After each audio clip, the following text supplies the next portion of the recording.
우리 사람은요, 직접 눈으로 보고 또 손으로 만져보고 물리적으로 이렇게 느낄 수 있고 증명된 그것이 가장 확실한 존재의 근거라고 그렇게 생각을 합니다. 그러다 보니까 믿는 우리조차도 때때로 살아계신 하나님보다도 은행에 있는 그 잔고가 동그라미가 몇 개인가 그것에 더 의지가 되고 또 든든한 마음을 갖는 일들도 흔하게 일어나는 그런 일이 아닌가 생각이 됩니다.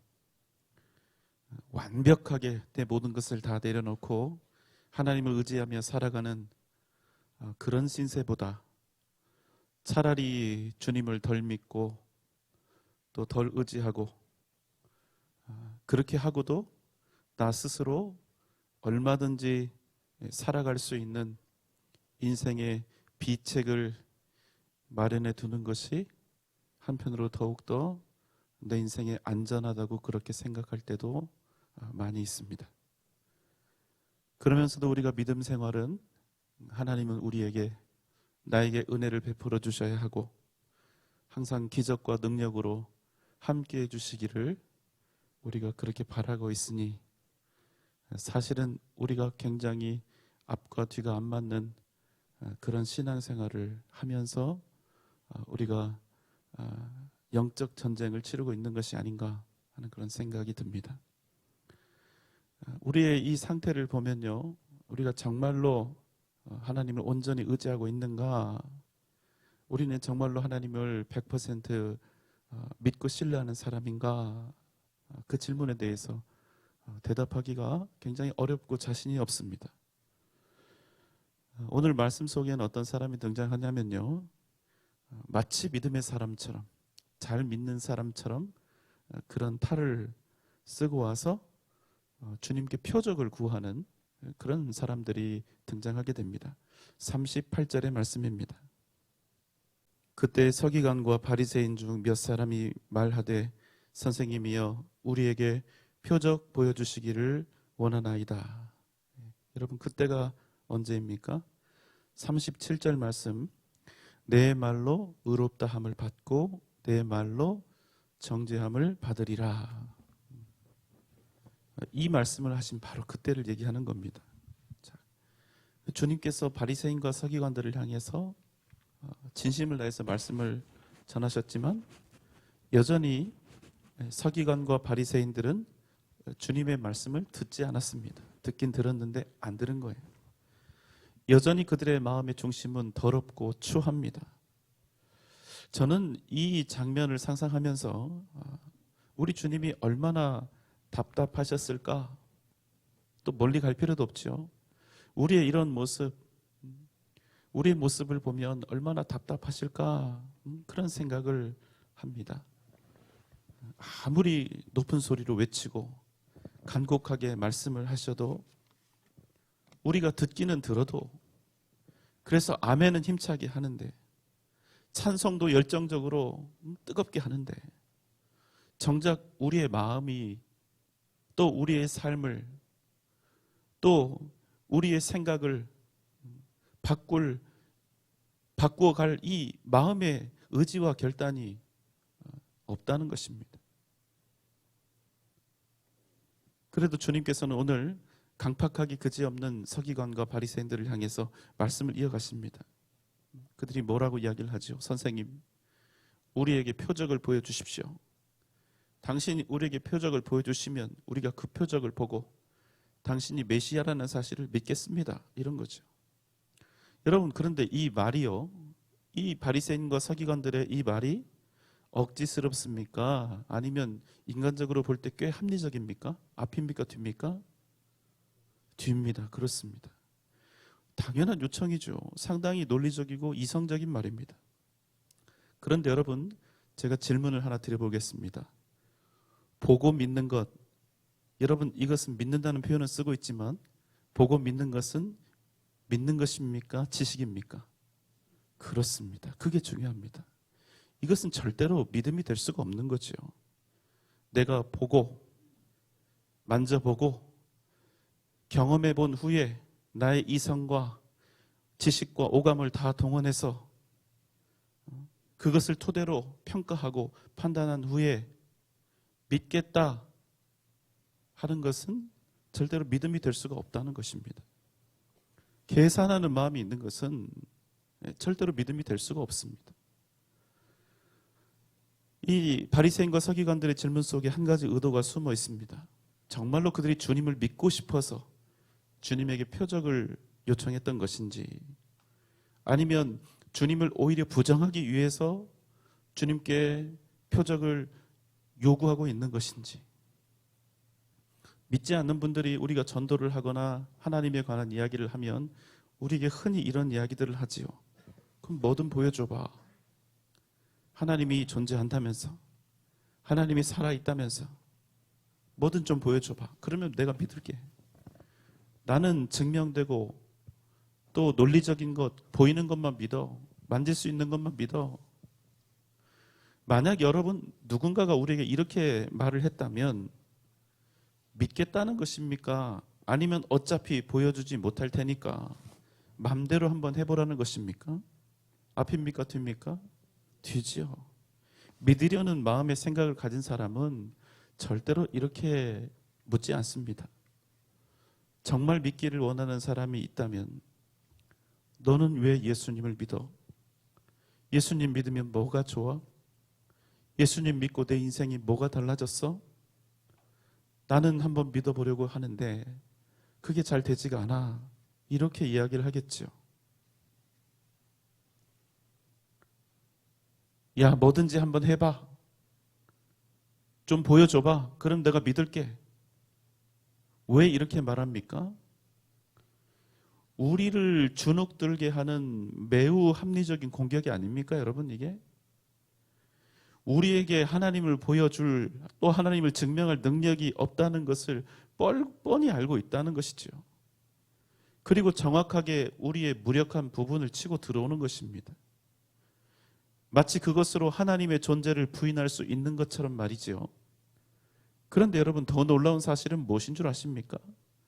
불신자들의 공격이 이렇듯 논리적이고 합리적이고 이성적임에도 불구하고, 그래서 내가 하나님의 존재를 그들에게 전혀 증명할 수 없음에도 불구하고, 그 어떠한 표적도 이적도 그들 앞에서 내가 행할 수 없음에도 불구하고, 마치 우리가 이 상황 속에서 세상의 공격을 받아서 완전히 패배해버린 듯 그런 보이는 지경에 처해졌음에도, 진정 놀라운 사실은 우리의 믿음이 하나도 흔들리지 않는다는 것입니다.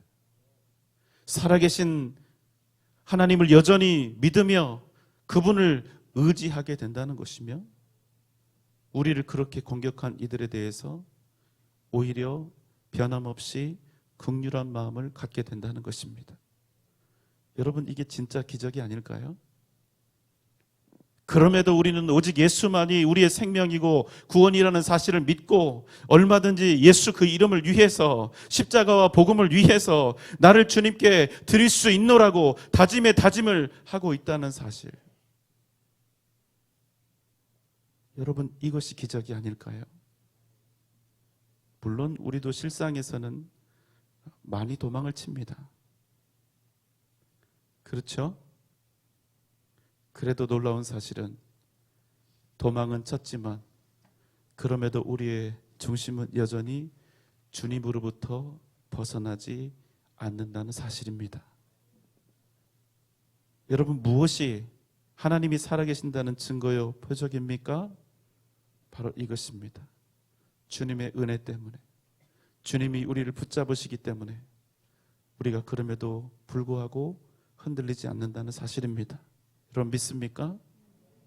믿을 수 없는 상황들, 세상과 부딪힐 때마다 패배하는 것처럼 보이는 우리의 구체적인 현실들, 세상 앞에 하나님이 살아있다는 그 어떠한 표적도 내보일 수 없는 우리의 무력함들, 그럼에도 우리의 소망이 여전히 주님 계신 하나님의 나라를 향해 있다는 사실입니다. 여러분, 이것이 놀라운 겁니다. 우리가 보여주지 못한다고 해서 하나님이 계시지 않은 것이 아닙니다. 그저 우리가 살아계신 하나님을 인간적인 방법으로 증명할 수 없을 뿐입니다. 여러분, 미생물학이라는 게 있습니다. 눈에 보이지 않는 그런 바이러스나 세균들을, 그런 미생물들을 연구하는 학문이죠. 만약 우리에게 미생물학이라고 하는 이 연구 분과가 없었다면 어떻게 되었을까요? 그럼 여러분, 코로나19가 존재했을까요? 존재하지 않았을까요? 코로나19는 없는 겁니다. 바이러스는 안 보이니까. 그저 사람이 열이 나고 기침이 나고 숨이 가빠지다가 죽는 것입니다. 그러면 사람들이 왜 죽어나가는지도 그 영문을 알 수가 없는 거예요. 여러분, 우리 눈에 보이지 않는다고 해서 존재하지 않는 것이 아닙니다. 미생물학이 있기 전에는 세균이나 바이러스의 존재를 알 수 없었습니다. 우리가 증명할 수 없어도 분명히 존재하는 것들이 이 세상에 너무나 많이 있습니다. 우리는 공기 중에 산소를 보지 못합니다. 또 한때는 이 공기 중에 질소와 산소가 몇 %씩 있는지조차 알지 못했습니다. 그러나 우리가 그것을 알지 못했던 그때에도 여전히 우리는 공기 중에 포함되어 있는 21%의 산소를 들이마시면서 생존한 것입니다. 여러분, 하나님이 보이지 않는다고, 하나님을 물리적으로 증명할 수 없다고, 하나님이 존재하지 않는다는 말은 그저 어리석은 속단에 불과할 뿐입니다. 때로는 우리가 하나님에 대한 존재를 너무나 잘 알고 있음에도 불구하고 나도 모르게 세상의 이 공격 앞에 의기소침할 때가 있죠. 그러나 여러분, 반드시 기억하십시오. 우리는 약하나, 우리는 힘이 없고 연약하나, 우리 주님은 강하시고 우리 주님은 능력이 있으시다는 사실입니다.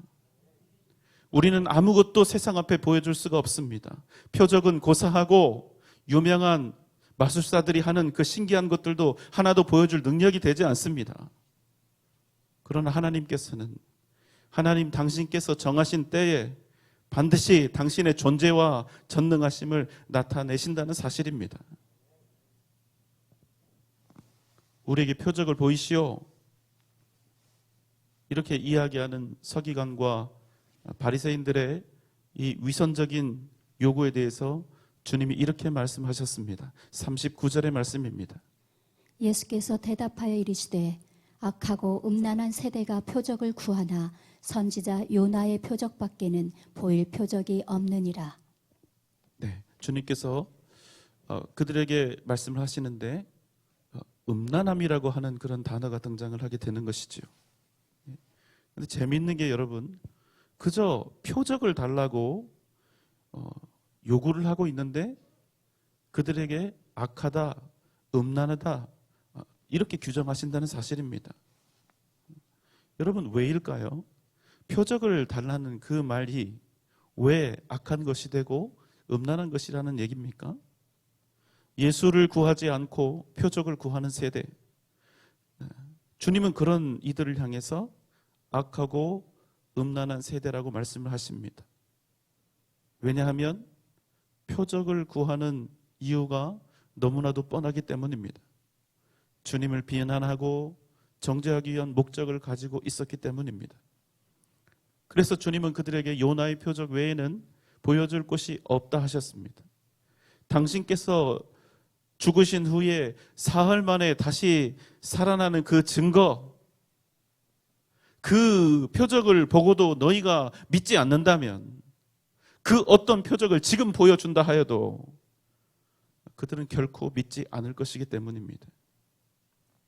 십자가에 달려 죽으신 주님이 사흘 만에 다시 살아나시는 그 표적은 그 무엇과도 비할 바가 없는 가장 위대한 기적이요 능력의 역사가 될 것이기 때문입니다.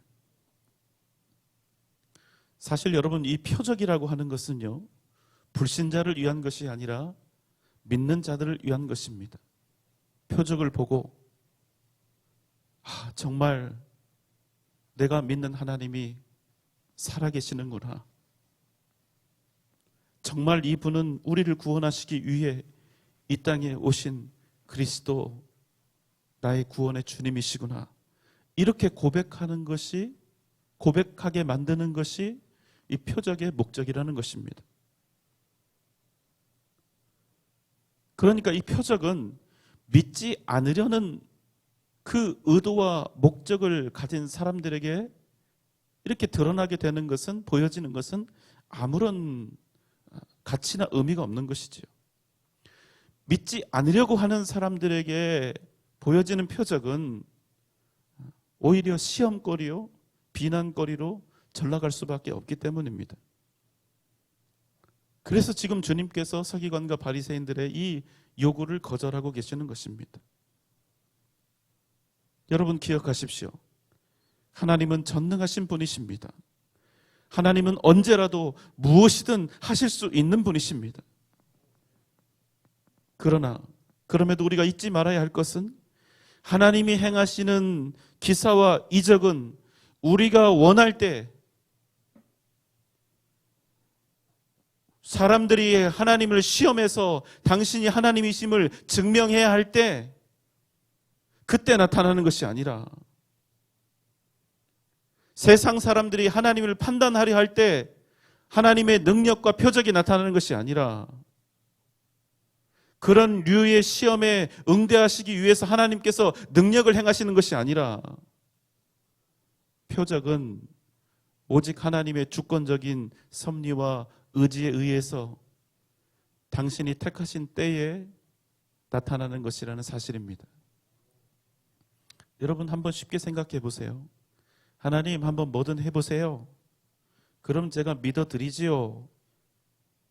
인간이 이렇게 하나님을 악하게 시험하려 들 때마다, 그래 내가 하나님인 것을 보여주지, 이렇게 표적을 그때마다 보여주신다면 여러분 그게 더 웃기는 일이 아닙니까?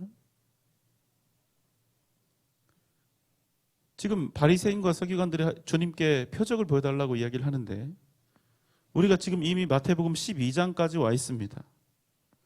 그리고 그 안에 말입니다, 이미 주님께서 수많은 기사와 이적을 행하신 그 사건들이 기록이 되어 있습니다. 어쩌면 그들은 이미 수십 번, 어쩌면 수백 번을 보고 듣고 주님의 이 기사와 이 표적들에 대해서 경험했을 것입니다. 그런데도 다시 주님 앞에 표적을 보이라 한다면, 그것은 표적을 보여주면 믿겠다는 것이 아니라, 예수, 나는 당신을 절대로 믿지 않겠다, 바로 이 말이 아니겠습니까? 여러분 우리도 주님께 표적을 구할 때가 있죠. 이런 경우는 사실 서기관 바리새인들과는 다른 마음입니다. 그러나 여러분 우리가 주님 앞에 표적을 구할 때 그래도 우리가 분명히 알아야 할 것이 있습니다. 표적 자체가 우리에게 정말 신실한 믿음을 줄 수 있는가?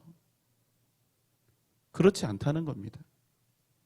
애초부터 우리의 믿음은 표적에 달린 것이 아니라, 오감으로 측정할 수 있는 증거에 달린 것이 아니라, 믿음은 오직 믿음 그 자체에서 시작되는 아주 특별하고도 초자연적인 의지라는 것입니다. 믿음은 표적이 아니라 오직 믿음으로만 증명될 수 있는 것이라는 말씀입니다. 우리가 기적을 원합니다. 사람들은 표적을 원합니다. 초자연적인 현상을 원합니다. 그런데 여러분 생각해 보세요. 기적이 일어나면 뭐합니까? 안 믿기로 작정하면 끝입니다. 아, 내가 잠깐 헛것을 봤나 봐. 그 일이 어떻게 하다 보니까 우연히 맞아 떨어진 것 같아. 이러면 끝입니다. 아무리 죽을 병에서 주님께서 치료해 주시고 그 사람을 낫게 해주시고 살려주셨어도 의사가 고친 거지. 의학기술이 정말로 많이 발달했어. 의학기술이 날 살렸어. 다른 사람들 다 죽었는데 나는 운이 좋아서 이렇게 살아나게 되었어. 이렇게 생각하면 여러분 그걸로 끝나는 겁니다. 기적이 일어났어도 기적은 없는 거예요. 우리 인간이 얼마나 위선적인지 우리 항상 하는 말 있잖아요. 화장실 들어갈 때와 나올 때가 다른 거. 살려달라고 애원을 할 때는 죽을 것처럼 하나님을 의지하고 표적을 구해도 그 문제가 해결되고 나면 내가 하나님 앞에 그동안 드렸던 모든 고백과 약속들을 다 저 멀리로 던져버린다는 것입니다. 우연이었어. 내가 수고하고 애쓴 것이야. 얼마나 고생했어. 다른 사람들도 낫기도 하잖아. 더 특별한 일들이 예수 믿지 않는 사람들에게도 나타나기도 하잖아. 그 일이 얼마든지 하나님 없이도 가능한 일이었다고 이렇게 간주해버리고 이렇게 끼워 맞춰버리면 기적은 여러분 더 이상 기적이 아닌 것입니다. 더 놀라운 사실은 결국 우리가 믿음이 없이는 아무리 크고 놀라운 표적이라 할지라도 나의 탐욕이 그 표적을 능히 이기고야 만다는 것입니다. 그래서 우리의 마음, 오직 하나님께만 드려야 되는 우리의 마음, 그 마음을 세상을 향해서 주는 것입니다. 그래서 오늘 주님은 그러한 행동을 음란하다 표현하시는 것입니다. 자기 믿음의 근거, 내 생명, 그 존재의 근거를 하나님께 두지 않고 세상에 두는 것입니다. 여러분, 남편에게 있어서 아내는 반려자로서 절대적인 존재입니다. 아내에게 있어서 남편의 존재도 절대적입니다. 여러분 맞죠? 이렇게 대답을 안 하시면 곤란한데요. 자, 다시 한번. 남편에게 있어서 아내는 반려자로서 절대적입니다. 맞죠? 이 분위기 심상치 않은데 이거. 여러분, 부부관계에 있어서 가장 중요한 게 뭔지 아십니까? 이 관계의 절대성입니다. 절대성. 그 사람이 아니면 안 되는 거예요. 있어서도 안 되고 있을 수도 없는 것입니다. 그런데 그 한편이 그 절대성을 벗어나면 그 사람을 뭐라고 이야기합니까? 음란하다고 이야기하는 것입니다. 더러운 것이 되는 것입니다. 바로 이 음란함이라고 하는 개념은 어디서 나오느냐? 절대성에서 나오는 것입니다. 이 관계의 절대성. 하나님과 우리 사이도 마찬가지입니다. 하나님은 우리에게 있어서 그냥 능력 있으신 살아계신 하나님이 아니라 우리 존재의 근거이신 절대자라는 것입니다. 그분이 아니면 안 되는 거예요. 그런데 그런 하나님 대신에 혹은 그런 하나님 말고도 또 다른 세상을 끼워 맞춰서 더 사랑하고 더 흠모하고 더 의지한다면 우리의 존재 자체는 오직 하나님을 향해서 절대적으로 있어야 하는데 그 절대성이 깨지기 때문에 우리의 존재 자체가 더러워진다는 것입니다. 그래서 주님을 구하지 않고 표적을 구하는 그것을 향해서 그런 사람들을 향해서 악하다, 음란하다 말씀하시는 것입니다. 주님을 잘 믿는 척, 주님을 따르는 척, 주님께 순종하는 척 하지만 결국 바라는 것이 주님 당신이 아니고 하나님 당신이 아니라면 결국 하나님을 찾고 주님을 찾지만 우리가 구하고 바라는 것이 세상이요, 표적이요, 내 인생의 유익함이라면 우리는 예수 이름을 부르면서도 얼마든지 악하고 음란한 세대가 되어버릴 수 있다는 사실입니다. 여러분 기억하십시오. 표적은 표적일 뿐 결코 믿음의 본질이 될 수 없습니다. 무엇을 보면 알 수 있습니까? 수많은 믿음의 사람들이 예수 그리스도의 십자가와 복음 때문에 고난당하고 핍박당하고 순교당할 때 우리가 원하고 우리가 바랬던 기적이 하나도 일어나지 않았습니다. 핍박당하고 환난당하고 순교당한 것입니다. 그러나 그 순교의 피는 더 많은 생명을 구원하여 왔고 더 많은 구원의 역사, 더 위대한 구원의 역사를 이루어왔다는 사실을 우리는 이 기독교 역사를 통해서 충분히 보게 된다는 것입니다. 여러분 도저히 이해할 수 없는 일이 아닙니까? 예수 믿다가 핍박당하고 고난당하다가 죽임을 당하면 복음은 끝장이 나야 하고 복음은 위축되어야 하고 복음은 사라져야 하는 거 아닙니까?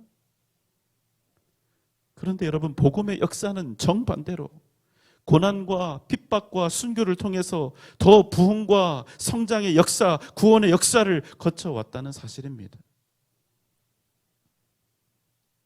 독립운동가 중에 이승훈 선생님이 있습니다. 민족운동의 요람이 된 오산학교를 설립한 분이고 민족 대표 33명 중에 한 분입니다. 초신자였던 이 이승훈 선생님은 독립운동을 하다가 옥에 갇히게 됩니다. 그런데 그는 감옥에서 신약 성경을 100번 이상을 읽었고 그곳에서 기도와 금식으로 더 위대한 믿음의 사람으로 태어났습니다. 독립투사들에게 있어서 감옥은 정말로 쉽지 않은 곳이지요. 그렇지만 정말로 놀라운 사실은 당시 애국지사들이 하나님을 더욱더 깊이 만나는 영적 학교로서의 역할을 이 감옥에 했다는 것입니다. 그의 고백을 한번 우리가 보겠습니다. 감옥이란 참 이상한 곳이다. 어떤 사람은 감옥에서 강철같이 굳어져 나오고 또 어떤 사람은 썩은 삼대같이 되어 나오기도 하거든. 나는 감옥에서 어찌 그리 기쁜지 몰라. 마치 하나님이 내 머리 위에 계신 것 같았어. 그는 추록 후에 세례를 받았습니다.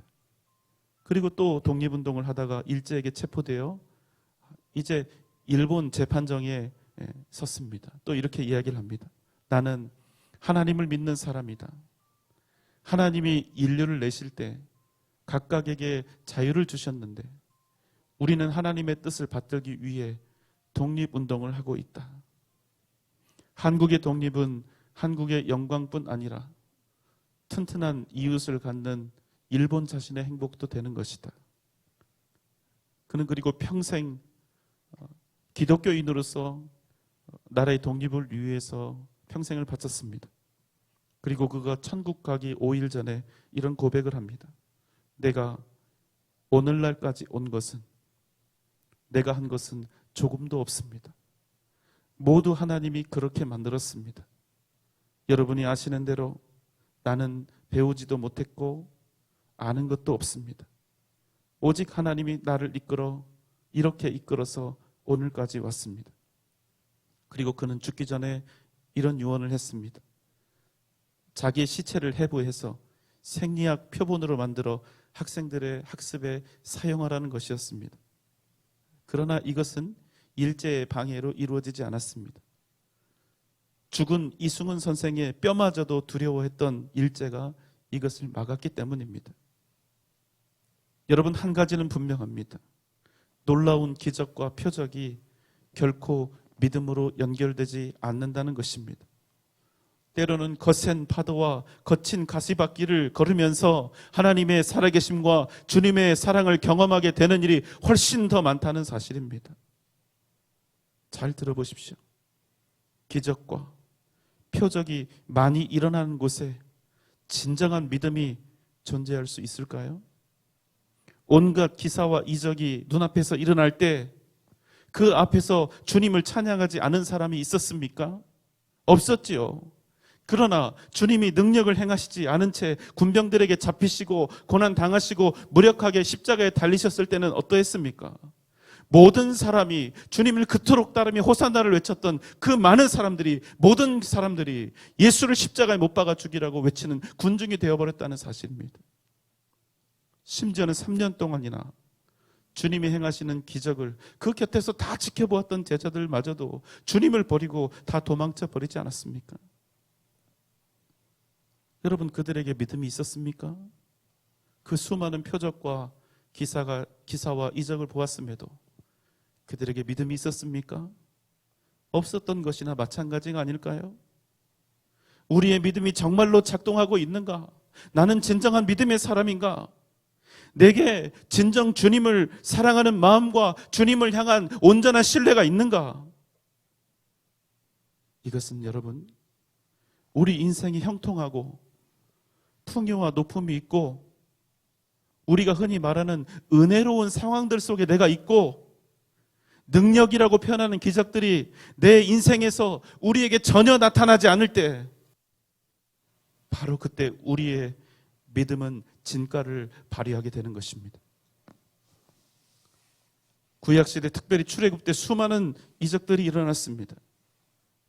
애굽에 10가지의 재앙이 있었고 바다가 갈라졌습니다. 홍해가 갈라졌고 광야에서 반석에서 폭포수처럼 물이 솟아났고 구름 기둥, 불 기둥, 만나와 메추라기 셀 수도 없는 이적들이 있었습니다. 그런데 여러분 정말로 놀라운 사실이 무엇인 줄 아십니까? 출애굽 때 그 모든 기적을 직접 눈으로 보았던 200만도 넘는 그 세대 속에 가나안 땅에 직접 들어간 사람은 여호수아와 갈렙 두 사람뿐이었다는 사실입니다. 왜 그렇습니까? 표적은 보았지만 결국 그 표적이 그들에게 믿음이 되지는 못했다는 거예요. 그런 면에서 보면 구약시대는 사실 믿음이 그다지 필요 없었던 세대였습니다. 오직 눈에 보이는 표적을 통해서 하나님이 나와 지금 함께 하고 계시는구나. 내 눈에 보이는 그 표적들을 보면서 하나님이 여전히 아직 나를 사랑하고 계시는구나. 이렇게 판단했기 때문입니다. 그래서 그들에게는 믿음이 별로 필요가 없었습니다. 그저 현상을 보고 하나님이 우리를 지금 지켜주고 계시네. 이런 아주 저급한 믿음이면 좋겠기 때문입니다. 여러분, 표적이 있는 곳에 믿음의 성장과 진정한 성숙은 있을 수가 없습니다. 오히려 진정한 믿음은 고난과 핍박과 시련 속에서 그 능력을 바라는 것입니다. 히브리서 11장 6절의 말씀입니다. 믿음이 없이는 하나님을 기쁘시게 하지 못하나니 하나님께 나아가는 자는 반드시 그가 계신 것과 또한 그가 자기를 찾는 자들에게 상 주시는 이심을 믿어야 할지니라. 아멘. 여러분 믿습니까? 그래서 악하고 음란한 세대는 표적을 구하고 거룩하고 정결한 세대는 표적이 아닌 믿음을 구하는 것입니다. 왜 그렇습니까? 표적이 하나님을 기쁘시게 하는 것이 아니라 우리의 믿음이 그럼에도 불구하고 모든 상황에도 불구하고 주님을 향해 나아가는 우리의 믿음, 어떤 환경 속에서도 치우치지 않고 흔들림 없이 주님을 향해 전진하는 우리의 믿음이 바로 하나님을 기쁘시게 하는 유일한 능력이 되기 때문입니다. 표적을 원하시지요. 그러나 여러분, 그저 표적을 원하는 그런 신앙에서 우리가 벗어나기를 원합니다. 진짜 복된 자가 누구입니까? 12제자 중에 도마는 주님께서 부활하신 후에 제자들에게 왔을 때 그때 그 자리에 있지 못했습니다. 그래서 주님을 직접 만나지 못했습니다. 다른 제자들이 주님이 정말로 살아나셨어. 주님이 우리 가운데 오셨어. 이렇게 했을 때 나는 그 손에 못자국을 보고 내 손가락을 그 못자국 속에 넣어보고 내 손을 주님 그 옆구리에 넣어보지 않고는 내가 믿지 아니하겠노라 했습니다. 그 후에 주님께서 도마에게 나타나셔서 뭘 하셨습니까? 요한복음 20장 27절로 29절의 말씀입니다. 도마에게 이르시되 내 손가락을 이리 내밀어 내 손을 보고 내 손을 내밀어 내 옆구리에 넣어보라. 그리하여 믿음 없는 자가 되지 말고 믿는 자가 되라. 도마가 대답하여 이르되 나의 주님이시요 나의 하나님이시니이다. 예수께서 이르시되 너는 나를 본고로 믿느냐? 보지 못하고 믿는 자들은 복되도다 하시니라. 여러분, 이 손을 주님의 손바닥, 그 못자국 손바닥에 넣어보고 그 다음에 창에 찔린 옆구리에 이 손을 넣어보고 난 다음에 믿는다는 표현을 쓰고 있지만 그 이후에 믿는 것은 믿음입니까? 지식입니까? 지식입니다.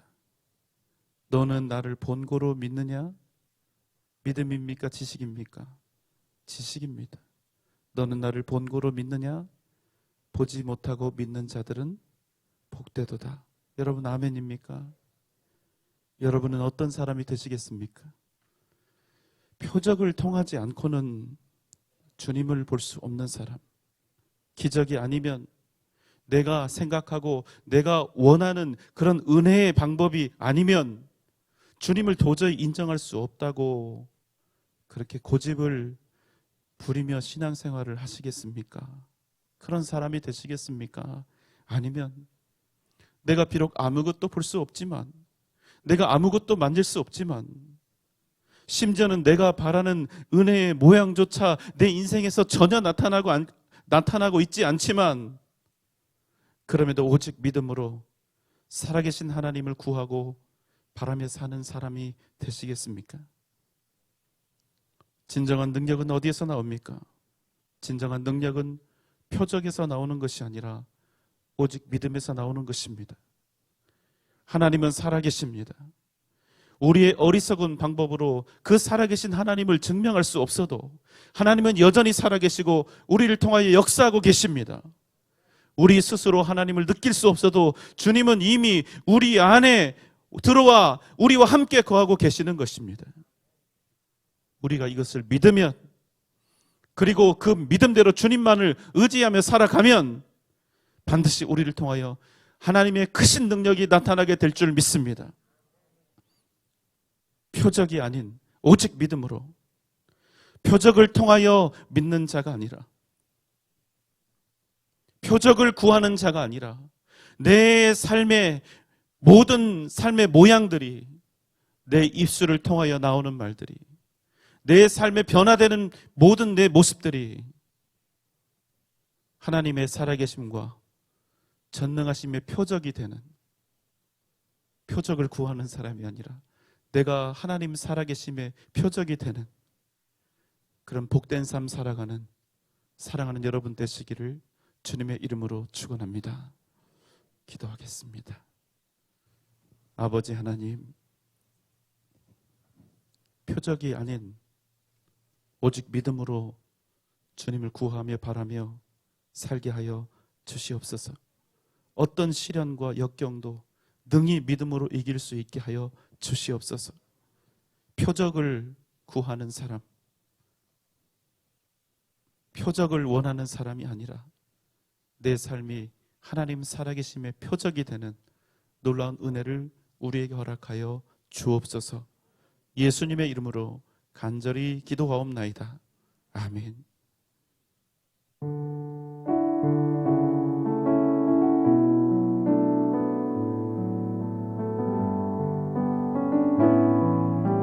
은혜 아니면 살아갈 수 없네. 은혜 아니면 살아갈 수가 없네. 호흡마저도 다 주의 것이니 세상 평안과 위로 내게 없어도 예수, 오직 예수뿐이.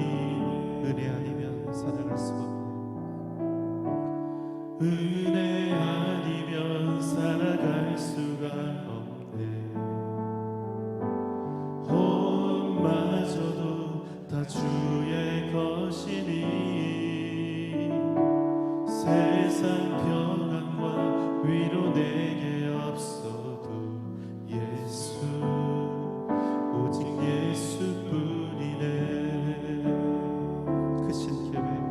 크신 계획 다 볼 수도 없고 작은 고난에 지쳐도 주께 맡긴 나의 모든 삶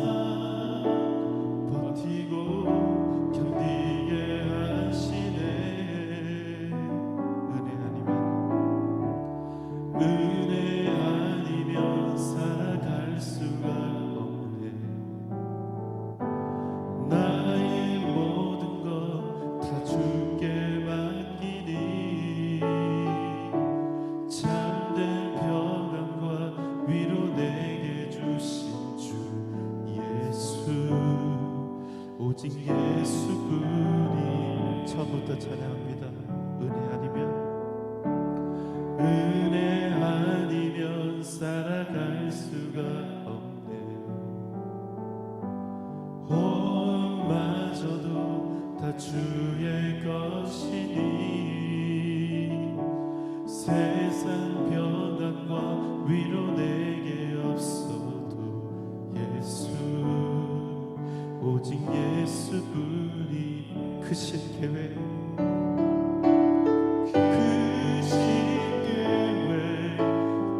수도 없고 작은 고난에 지쳐도 주께 묻기 나의 모든 삶 버티고 견디게 하시네. 은혜 아니면 살아갈 수가 없네. 나의 모든 것 다 주께 맡기니 참된 평안과 위로 내게 주신 주 예수, 오직 예수뿐. 크신 계획 다 볼 수도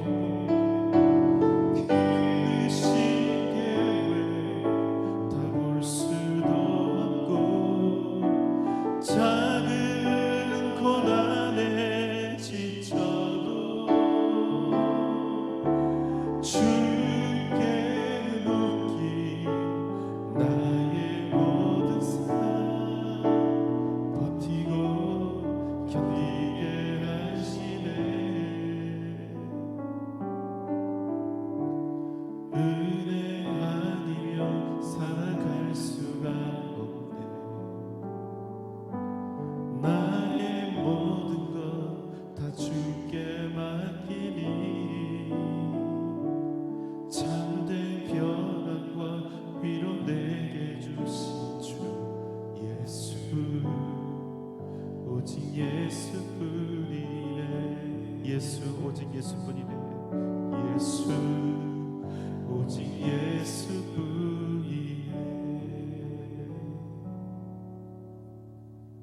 이제는 우리 주님 예수 그리스도의 크신 은혜와 하나님의 무한하신 사랑하심과 성령님의 감화 감동 역사하심과 그 크신 은혜와 능력과 은총이